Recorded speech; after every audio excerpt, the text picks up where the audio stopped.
Welcome to Prem and Proper here on the SDH Network. It is another go-round as we get you ready for what is going on in the Premier League.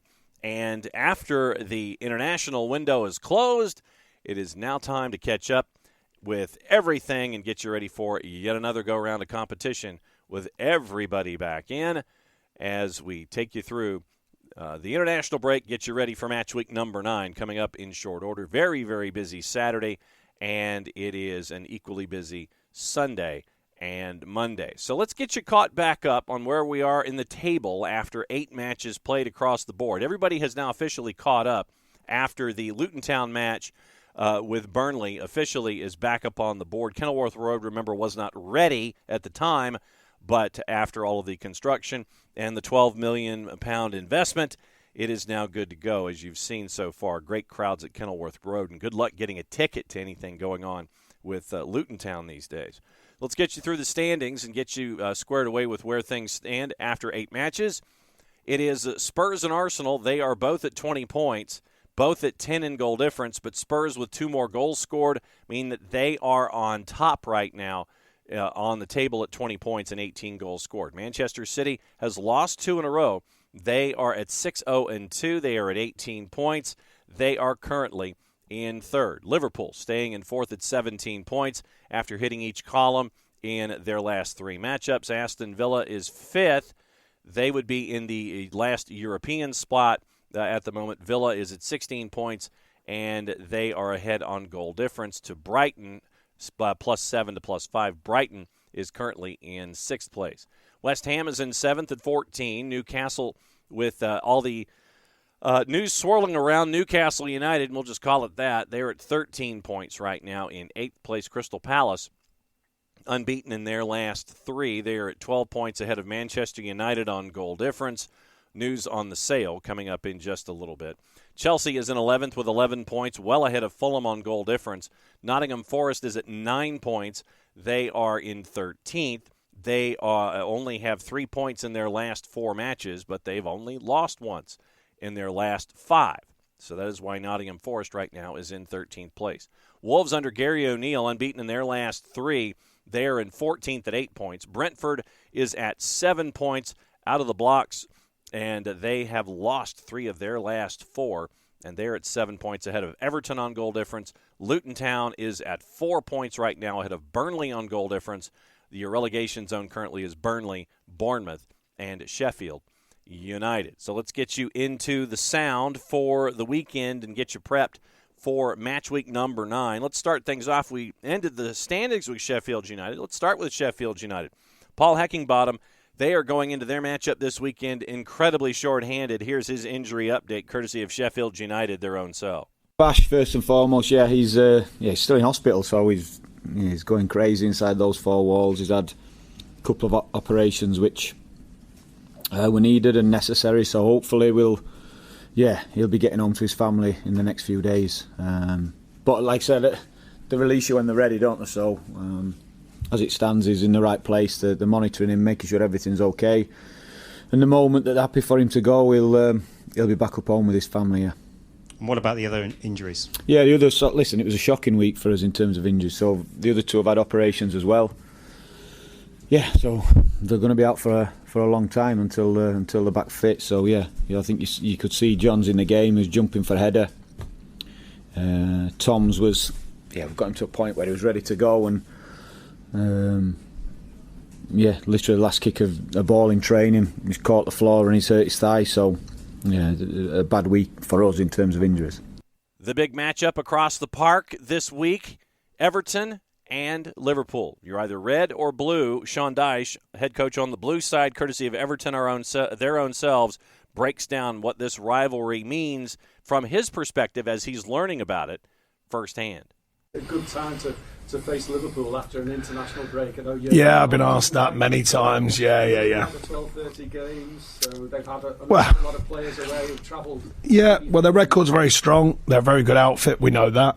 Our record needs changing there, we know that. It's been a long time with not many wins, but it's a tough place to go. Like I said, so I don't think we'll be listening to the kind of the noise around it. We're trying not to anyway, but there is a lot of noise, rightly so. Big game, but it's more about our focus to get through that and concentrate on our performances, because I think generally they've been strong, but we are taking on a top side. You've experienced one so far. That was at Anfield. How much are you looking forward to this one? Yeah, I must say, I mean, from afar, you know the stories, but it's not the same as when you're in it. The focus stays the same, when the whistle blows, you're focusing on the teams, but the build up, the feel around it, I mean, there's no two ways about a proper derby. I've played in a few and I've been around a few, but it's certainly the biggest one I know, and I've been involved in. I've only had one experience, but I'll certainly be looking forward to the next one. I know you quoted as saying it's a game for the people, the fans. No, only quite that, because I think, when it's something that your life is around, I think it's different. So I don't try and jump into that. It doesn't mean I don't challenge myself to care deeply about it. Of course I do.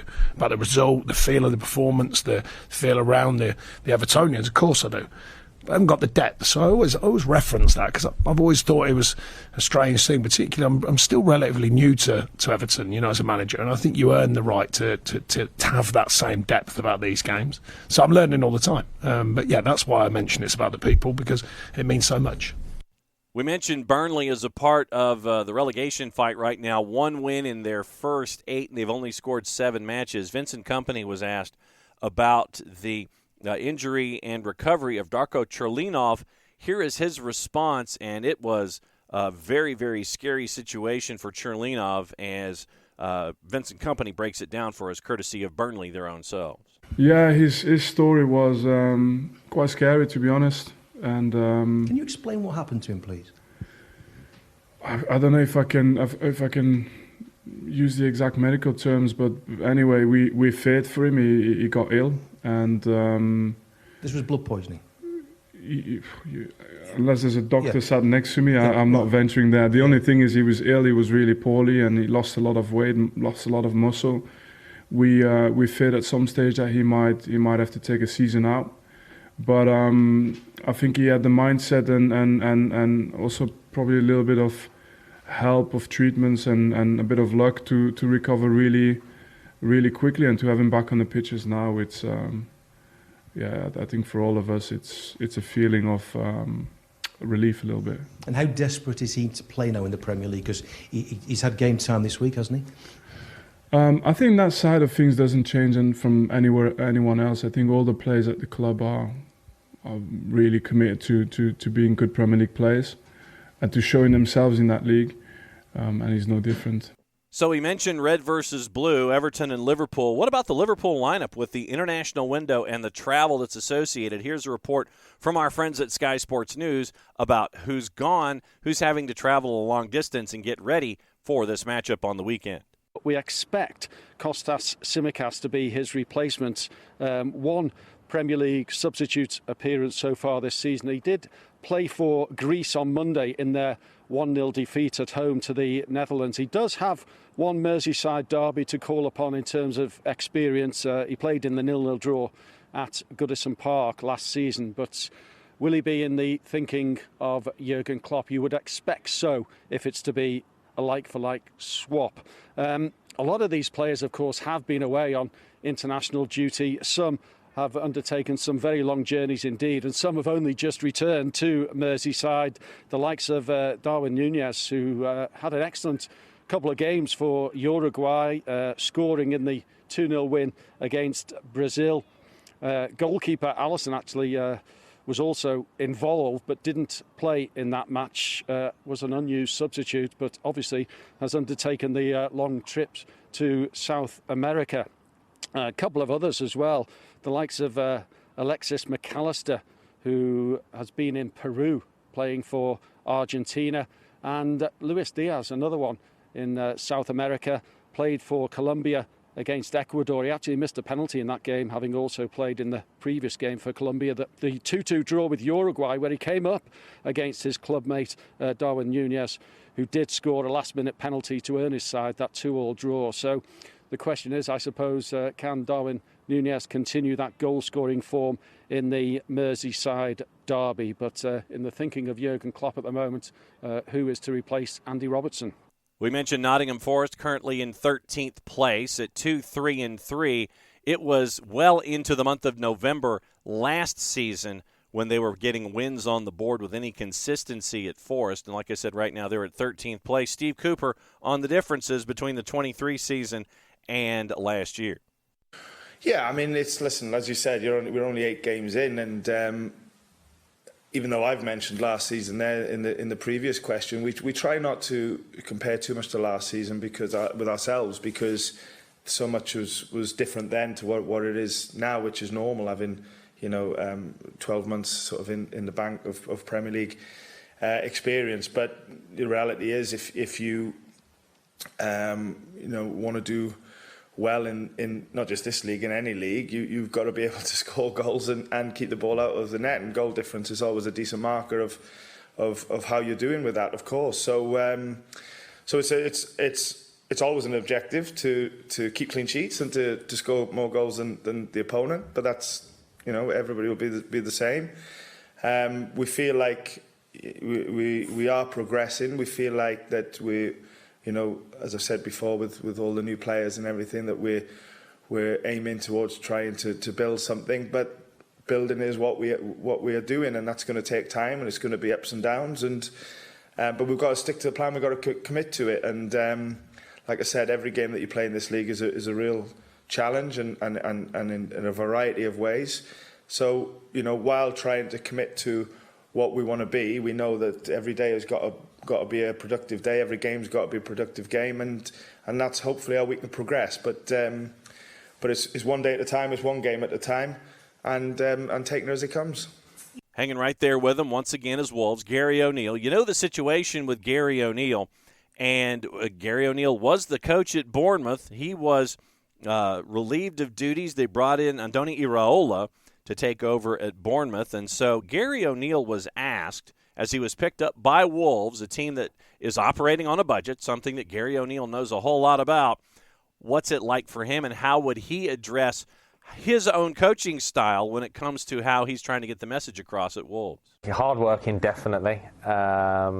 Extremely detailed. That's 2 words. We'll just use detail. We'll take detailed. Just wanting to be progressive. So I want the team to be able to understand why we do things. I don't just want them to do what they're told. I want to get them to a point where they could play a football match. If I was off sick, they could play a football match without me, and they'd know how I wanted it to look and why. So trying to improve the players' understanding so they're not overly reliant on me on the sidelines. And something you said in your first press conference I thought was really interesting was you said you want your team to be adaptable. You want to look at the opposition and think, how can we play against them? I just wonder, where does that philosophy come from? Did that come from something you've seen in your playing career, or was that something you developed at Bournemouth? Just how I see the game, really. I think with the ball, when we're in control of situations, we have a real clear, defined structure of what we're trying to do and some movements within it. But then when the opposition have the ball, I think just having one way to deal with everything limits you sometimes. So trying to make sure we can be adaptable. We can go to a back 5 if we want to, or we can be a 4 but drop into a 5 with a wide player.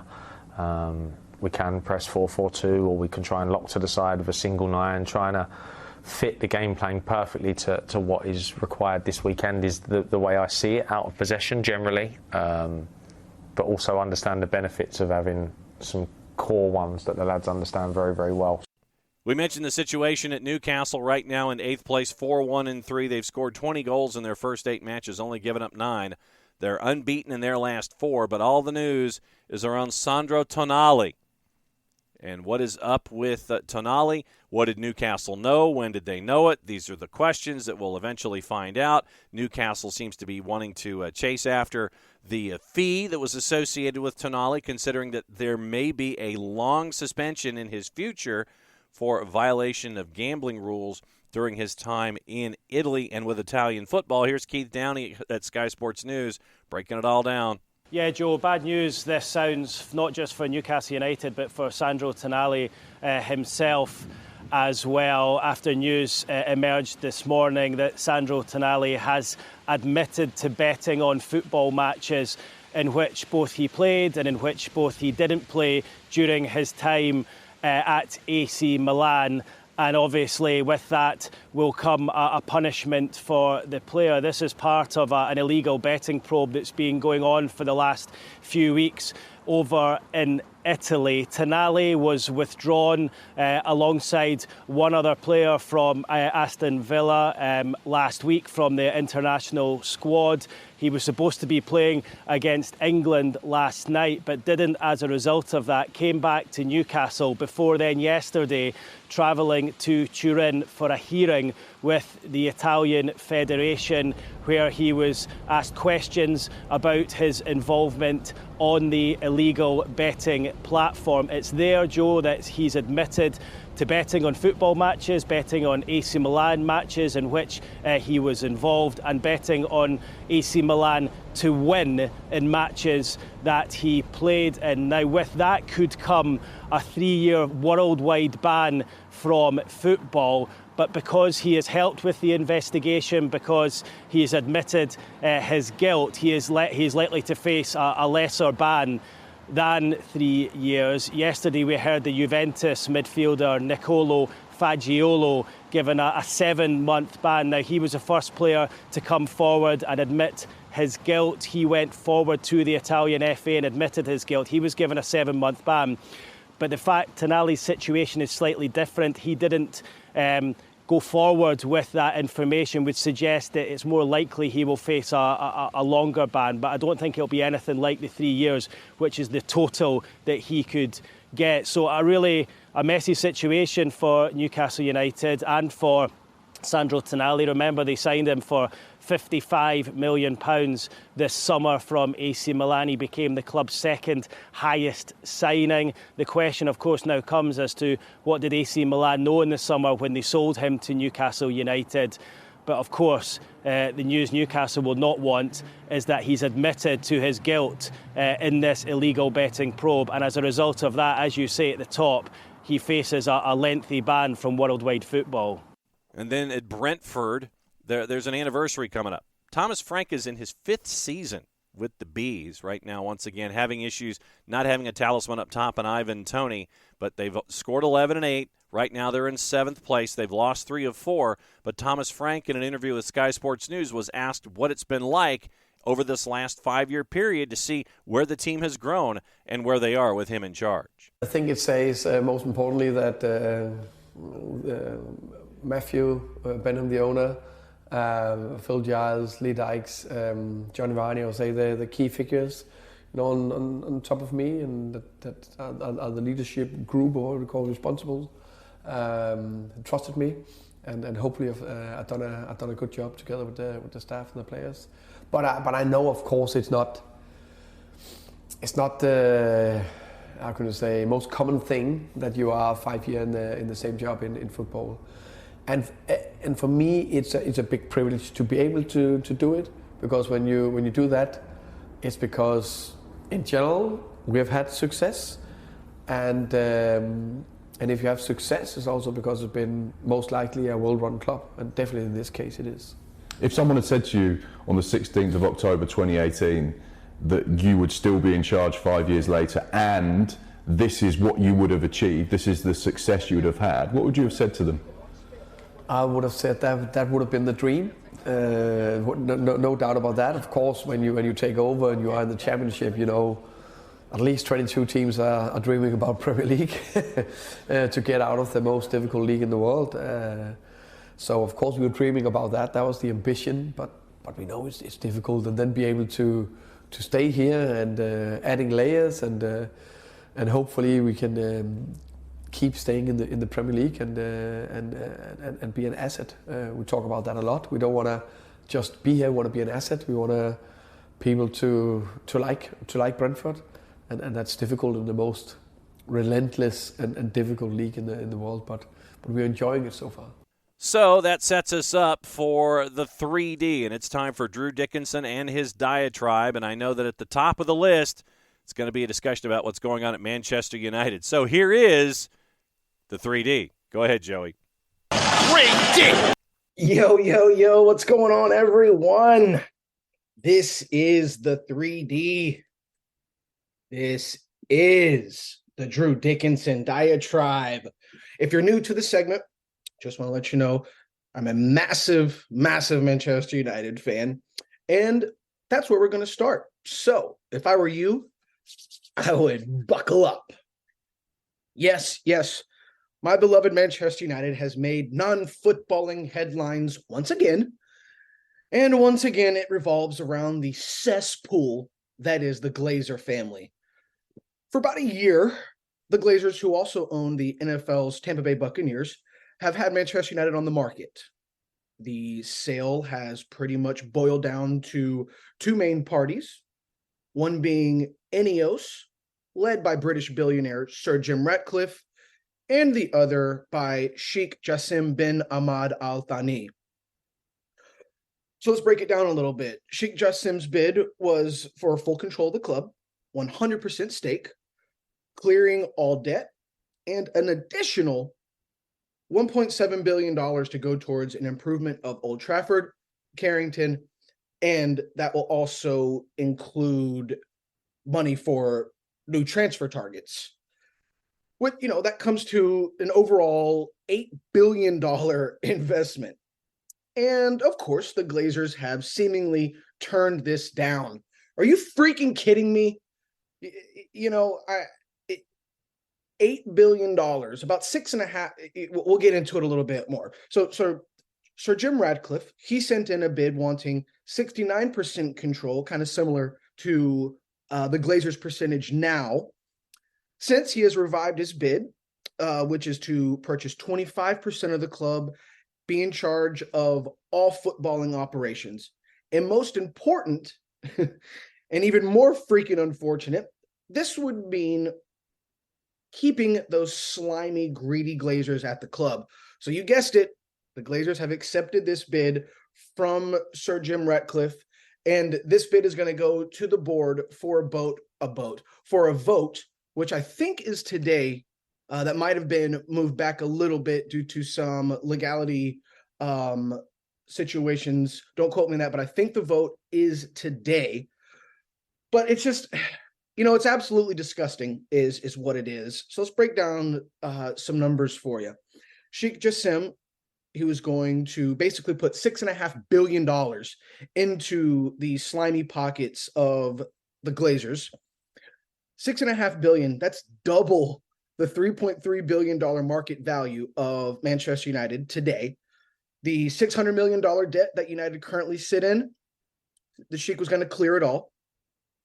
The freaking leaks in Old Trafford, that's going to be refurbished.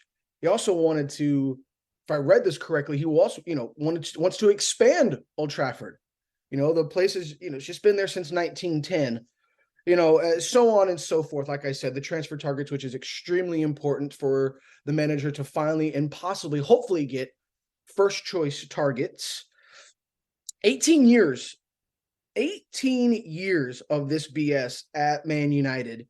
18 years of doing nothing but take. Let me ask you a question. What sporting owners in the damn world have zero ambitions to win championships or trophies? You'd be hard pressed to find any.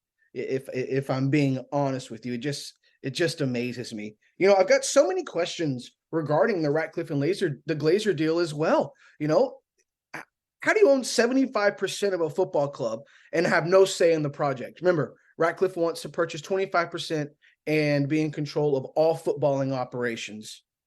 Well, where's this money coming from, Sir Jim? Who's paying that back? I'm not sure if you know this or not, but Sir Jim Ratcliffe, Ineos, they also own OGC Nice in Ligue 1, who currently sit in second place right now in Ligue 1, 1 point below Monaco, who have 17 points, and Nice have 16 points.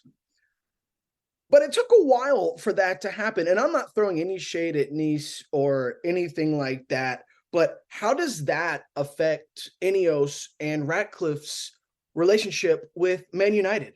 Rumors that Ratcliffe comes in and wants to hire Paul Mitchell, who's ending his time at Monaco. Who I said now, Monaco sit at top of Ligue 1 with 17 points. Paul Mitchell is a very well-known transfer genius, quote unquote. A lot better than the bankers that the Glazers have had running the club, whether it's Ed Woodward or Richard Arnold. I digress. But they spent money on expensive players, sometimes questionable, but money has been spent. I get it. And nobody likes to talk about how the last three managers weren't giving their number one targets. Example, United were in a title chase last season, still alive in the Europa League. 2 domestic cup finals, won the Carabao Cup. What did they go out and give Ten Hag? They gave him Wout Weghorst and Marcel Sabitzer. So unfortunately, with this deal, it just seems like a never-ending cycle of a Glazer at Man United. But hey, they made sure Tom Brady had everyone and everything he needed to win a Super Bowl. Besides the statements about the manager, Ronaldo was spot on. Just go, get out of our club. Manchester United, they'll always remain a mediocrity as long as those bums, that family, is in charge of this beautiful, beautiful, sacred club. But I could go on forever. It's extremely frustrating. United have, the next 8 days for the club are extremely, extremely crucial for Ten Hag. You go on the road to play the Blades. We'll get into that. But you've got an away game, first game back from international break, and you've got a home game against Copenhagen in the Champions League. Mind you, you've already gotten 7 goals scored on you in the first 2 Champions League games this season. And then to cap off a crucial week for Ten Hag, you got the Manchester Derby with Man City. So it's a big week for Man United, and it's even bigger week for Erik Ten Hag. Now, on to week 9 of the Premier League season. It's slated to be a pretty exciting week 9. Right now, the top 4 reads Tottenham, Arsenal, Man City, and Liverpool. Leveling out right there in the middle, you've got Man United at 10th and Chelsea at 11th. And rounding out the bottom, 18, 19, and 20, Burnley, Bournemouth, and Sheffield United. Onto some games. There's a few games this weekend that I'm extremely excited about. One that everyone should always be pumped up about, and that is the Merseyside Derby. Liverpool welcomes Everton, who are 16th in the table. Everton comes to Anfield bright and early here in the USA. 7:30 a.m. kickoff. Liverpool, like I said, currently sit 4th with 17 points. They will stay hot, and they will brutalize that Everton team led by Sean Dyche 3-0. And of course, Manchester United, like I said before, sit 10th in the table, who had an unbelievable win in stoppage time last time out, thanks to the McTominay. Man United travels to South Yorkshire to take on the Blades of Sheffield United, who are currently sitting dead last. But that means nothing for a United team who somehow always seem to give the lower sitting teams in the table. They always play the best against United, of course. But McTominay with another brace. Man United win 2-0. Yes, you heard it from here. McTominay stays hot. But this time, I don't think he's going to need extra time. United win in the 90 minutes, 2-0. And of course, the London Derby on Saturday afternoon, 11th place Chelsea will try to knock second place Arsenal off their perch as the Gunners travel to Stamford Bridge. Arsenal are looking good. They're getting healthy. I really, still trying to figure out how Declan Rice is fitting in. He hasn't really played his best since coming in to the Arsenal club, but I really think that's going to change. You never know with Arsenal. They've never, like I said, they never cease to amaze you. Really, really look to see what Arsenal's season's like after Christmas. So, and obviously, of course, much, much more this weekend. So stay tuned for some great, great Premier League matches. That's going to do it for this week's 3D. Always remember, Glazers out. Thanks so much to John Nelson and the Soccer Down Here crew for having me again this week. Have a good weekend. We will see you next time. Cheers, everyone. And don't forget, that is always to so. Ridiculous. As always, thank you, Joey, and thank you, Drew. So let's get you into the juice boxes for the weekend when it comes to the Premier League in and of itself, and we'll get you into some of the other news before we go for the weekend here as we get you ready for the match week. And starting things off once again, 7:30 Saturday morning, red versus blue. Liverpool a big favorite, no surprise. Everton basically is a plus 700 with Liverpool at a minus 278. You've got 5 other matches at 10 o'clock. Bournemouth a favorite at the Vitality as Wolves come to town at a plus 200. Brentford a minus 122 at the G-Tech as Burnley comes to town at a plus 351. Manchester United, no surprise, a big favorite as Brighton comes to town.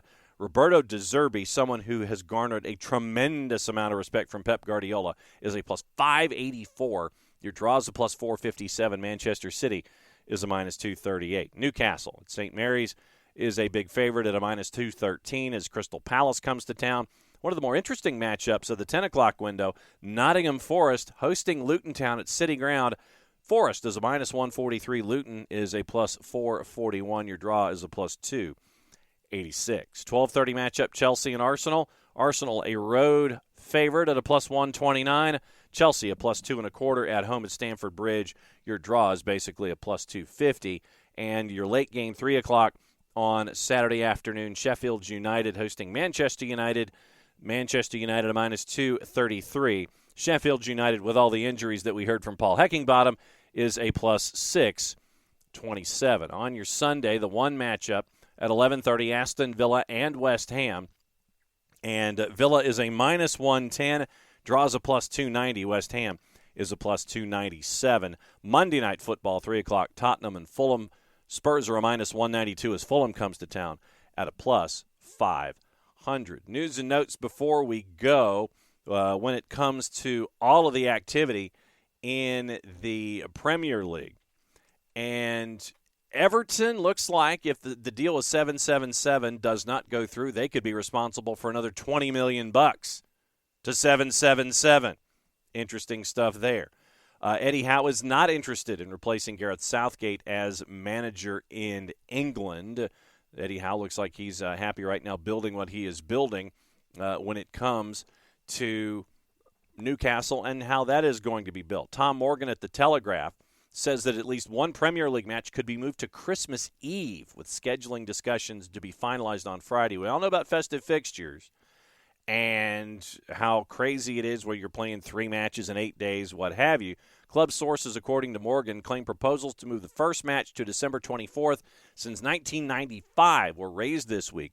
Although a decision was yet to have been made, the Premier League has refused to be drawn on the possibility, but the verdict will become clear within hours as new Christmas and New Year's kickoffs are published, amended regularly due to demands from broadcasters, local authorities, and other competition commitments.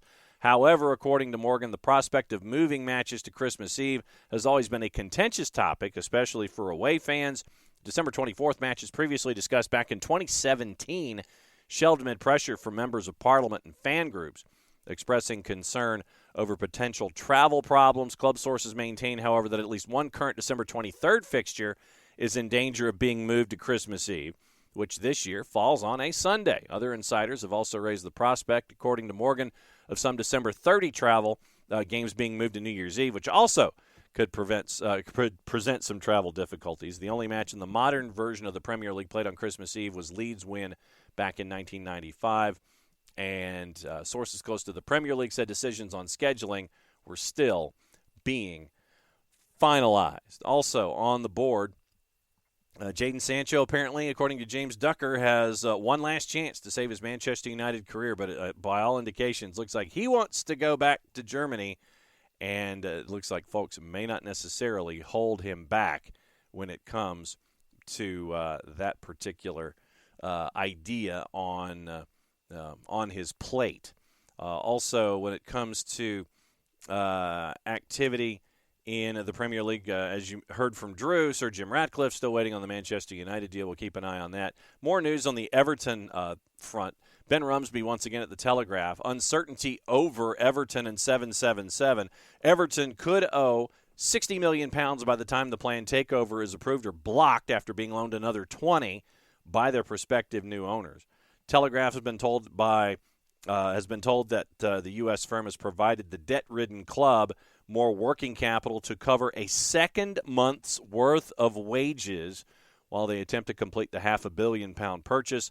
The loans, which are compliant with Premier League rules according to Rumsby, would be converted into equity in the event of a successful takeover, but would otherwise be repayable by a club that some folks think may already be going bust. The payments began after Farhad Mashiri agreed to a deal with 777, subject to the league's owners and directors test and approval from the Financial Conduct Authority, with a final decision not expected until the end of the year. According to the New York Times, 777 had yet to provide the FCA with the audited financial statements necessary for the takeover to be ratified, and the FCA says that they are unable to comment on the matter. So we will definitely be keeping an eye on that situation when it comes to the activity of owners, prospective owners, possible owners, and who could be playing what, who could be paying what, and what it could be going forward.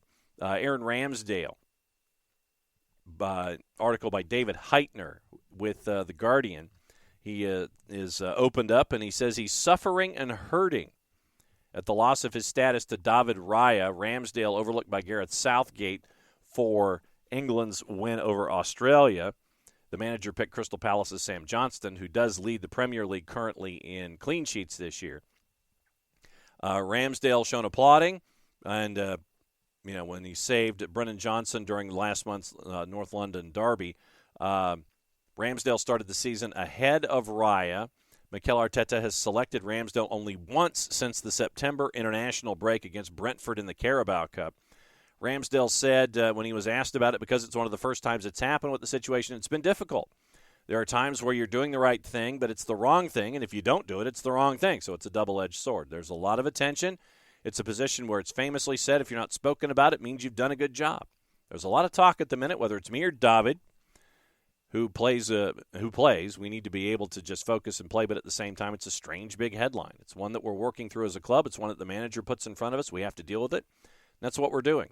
He insisted that his relationship with David Raya is good, admitted his father's outburst at Jamie Carragher was not ideal, although he is able to blot out distractions on social media. So not necessarily a surprise involving Aaron Ramsdale and what is going on with the goalkeeping situation at Arsenal currently. Keep an eye on Crystal Palace. Absences of Olise and Eze are going to be putting pressure on the defense. Sean Dyche is backing Dominic Calvert-Lewin to fire on all cylinders, and also on the board checking to see if there is anything else to discuss as we go forward here. It looks like we are all caught up when it comes to the world of the Premier League. Let's get into, once again, you've got the juice boxes, you've got your standings, you've got your TV time. Once again, the staggered time. Most of your matches are on Saturday with the one match on Sunday and the one match on Monday. That's another round of Prem and Proper. And thanks to Drew Dickinson for another round of the 3D. And thanks to you for enjoying all the action that you see in and around the Premier League. Enjoy your favorite matches this weekend. We will catch back up with you again next week and get you ready for match week 10 here in the Prem. It's another round of Prem and Proper.